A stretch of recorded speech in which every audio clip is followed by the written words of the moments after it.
ল্যাপটপটা খুবই সুন্দর না? থিংকপ্যাড মডেলের, ব্ল্যাক বিউটি বলে এটাকে। চলেন একটু দেখি ল্যাপটপটা কতটুকু টার্ন করা যায়। তো 90 ডিগ্রি রেগুলার, 120, 160, 180, একটু করা যায়। চমক, 360। আসলে তো এখন কিন্তু আপনি পুরো ট্যাবলেট মোডে ইউজ করছেন। হ্যাঁ, ল্যাপটপটা রেখে নিলাম। এটা হচ্ছে লেনোভো থিংকপ্যাড X1 Yoga, একটু ক্লোজ হন। X1 Yoga i5 7 generation, core i5 7 generation model. শুধু কিন্তু তাই নয়, সাথে কিন্তু টাচ পেন আছে। হ্যাঁ, অরিজিনাল টাচ পেন।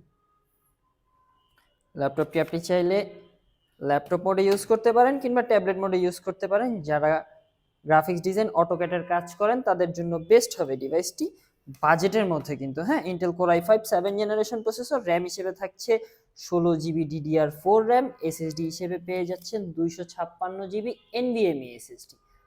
ল্যাপটপটির ক্যামেরা আছে, ব্যাকলিট কিবোর্ড আছে, ফিঙ্গারপ্রিন্ট সেন্সর আছে, ফেস আইডি আছে।